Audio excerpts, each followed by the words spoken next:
Hello and welcome to Stretford Paddock. My name is Joe, that is Jay, and today we are talking about what we think could be Ruben Amorim's secret weapon next season, Lisandro Martinez. Now, he is a player that on paper could be the difference between Manchester United aiming for a top 10 finish and aiming for a European spot, because he does so many things that no one else in this squad can do. We're going to talk about what he does, we're going to talk about why Ruben Amorim will potentially love him, and also what he also brings to his teammates, what he allows the likes of Dorgu or the likes of Yoro to be able to do with his presence. He's a massive, massive player in this team, and the sooner we get him back personally, the quicker United are going to go up the table. Jay, how are you? I'm good, man. It's good to chat to you again, doing a few of these videos before we fly out to the US. And yeah, I mean, I'm glad we're getting to talk about Lisandro Martinez, because I don't think it has with United fans. I don't think it's flown under the radar with United fans. I think all Reds know how good he is, know how much we've missed him, and are sort of lamenting the fact that he wasn't able to play a bigger part last season and the season before that, to be honest with you. I was just relieved he made it back for the FA Cup final, because I don't think you win that without him against Manchester City, the second one against Manchester City. But last season, just when we looked like we were getting the old Lisandro Martinez back, because it took him a little while, didn't it, to get back to those levels after his injury. He had a couple of injuries, and you were worried at one point, is he ever going to get back to that? Then he started performing to those levels, and then he gets another injury, which has kept him out since last February. That is really frustrating, but I can't say enough good things about Lisandro Martinez. He ticks so many boxes, and he's just been in many ways, his performances has been a bit of a revelation. It's just those injuries in it. It's just so annoying, because that first season under Erik ten Hag, he was fantastic. There's a reason the fans adored him, because he was just mint. And then he's been fits and starts since then at best. Yeah, I mean, he's only played 10 league games under Ruben Amorim. Yeah. And like you said, we were starting to see signs of that player that we know he can be. And even adding a few new things to his game. I think that game against Liverpool, where United, the 2-2 draw, where United obviously looked very good in the midst of some terrible performances. I think he was fantastic in that game. He got a goal obviously as well in that game, but it wasn't just the goal. The way he was taking on that mantle of pushing high up the pitch, winning the ball back, carrying the ball up the pitch. And Ruben Amorim spoke the other day after the friendly against Leeds about the pace and bringing the ball out quickly. And we sort of said there's a couple of things there. One is getting a player on the pitch who can run 100 metres in 10.5 seconds. That's pace. Another one is people that can play the ball through the lines accurately, consistently, and with pace on the pass. And Martinez ticks that box massively. In terms of accurate passing and forward passing, he's in the top 2% for progressive passes for centre-backs. It's something that he is genuinely world-class at. And some of his numbers, I think, post-Amorim, when he first started playing in the back, on the left of the back three, he was getting like, there's a few games in a row where, so let's say 7 progressive passes a game. He's top level, like top few percent. There were certain games where he was getting 10, 12, 14 progressive passes a game. Literally unheard of numbers in terms of getting the ball from here up the pitch quickly. And we all think, the midfielder's job is to do that, and it is. But when you've got 3 defenders, 3 centre-backs, you're essentially taking someone out of midfield and adding an extra centre-back in. So you have to have your centre-backs doing that kind of job. And he does that so well, doesn't he? On the ball, he's one of the best centre-backs I've ever seen at Man United on the ball. He genuinely is. No, I completely agree. And I think, was it the Etihad where we saw his passing, I think, as well, where there was a ball in particular. I think it was the Etihad. There was a few games where he was just, some of the passes he was picking out were just spot on, and you think it's such a rarity to see that from a defender.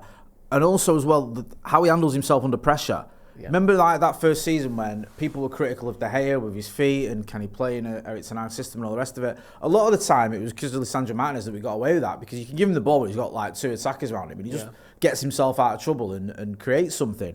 And I think you're going to get, you mentioned earlier about getting the best out of other players around him. I think Andre Onana can benefit from having Lisandro Martinez in front of him, because people have been questioning Andre Onana for all sorts of reasons, but also, are we seeing the distribution from him that we should be? When you've got Martinez taking the ball off you, he makes that easier. Like you said about the players alongside him, Lenny Yoro, Matthijs de Ligt, or whoever can push forward when you've got someone like Lisandro Martinez there. Also, who's in front of you?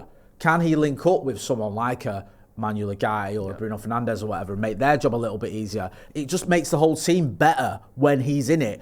Also, the sort of almost unquantifiable factor, his presence, his attitude, his sort of leadership qualities. Because if you watch him, he is that guy who goes around smashing into the opposition, sticking up for his teammates. He is the guy that shouts at his teammates, not in a negative, having a go at them way, maybe when they need, but G'ing them up, giving them a high five. And I know we're high five FC at times and it annoys me, but he seems to know when to do it and get his players around him going. And you can see he's a leader of men. So I think that having Martinez back in this team would be good. I'm dying to see a consistent back three of Yoro, Martinez and De Ligt. I know Carl Anker was talking about this the other week and he was saying maybe even Harry Maguire could shade it with De Ligt. But for me, I just think De Ligt, Yoro and Lisandro Martinez would be a phenomenal back three. I really do think it's got a little bit of everything. I've been very impressed with Lenny Yoro, I've been very impressed with Mercedes De Ligt, and I've loved Lisandro Martinez almost since he arrived. And I just hope that he can get over these injuries, because we've seen the pictures of him in training, we've seen the footage of him, we know he's going away on the US tour. Not as a mascot, he's not there to just, it's not Make-A-Wish, but he's not going to be training with the first team. He's there just to get himself back, sort of being around the first team squad. And obviously he's got his individual training programme, but I just pray that we can get him back sort of early doors in the season, probably not the start of the season, but hopefully before Christmas, and just see that player that we've missed for so long, because he did it under Erik ten Hag. I think he could do it under anyone. He could do it in a back four, he can do it in a back three, but for this system in particular, and just as we saw going towards the end of not the end, but just before he got injured, he was absolutely flying. Yeah. He was flying on all fronts. Everything he was doing just looked perfect for this system. Yeah, and most of the work that he did was with an ever-changing left-back next to him. So you'd have Dalot playing there for a bit, you'd have Mazraoui playing out there, Dorgu came in, but was only there for a few weeks before Martinez got his injury, so there was never a sort of relationship going there. It was a constantly changing partners, both left and right. And I think to continue some of the stuff that he did, I think is excellent. Another thing with him as well, the way he carries the ball out, like you said, his ability on the ball, turning and twisting away. It's hard to put that into stats and data, but we all see it. When someone's closing him down, he's got the ability to check his shoulder, do a little feint and turn into the space better than, like I said, pretty much any centre-back I've seen at Man United. Like, I genuinely think he is world-class at those things. And when you pair that with a Yoro who's got a good combination of, he reads the game well, he's got good pace, maybe not quite as sort of brutish and as aggressive as you might want him to be one day, but then you've got De Ligt for that a little bit, you've got Maguire for that a little bit, and Martinez, like you said, can do a bit of that.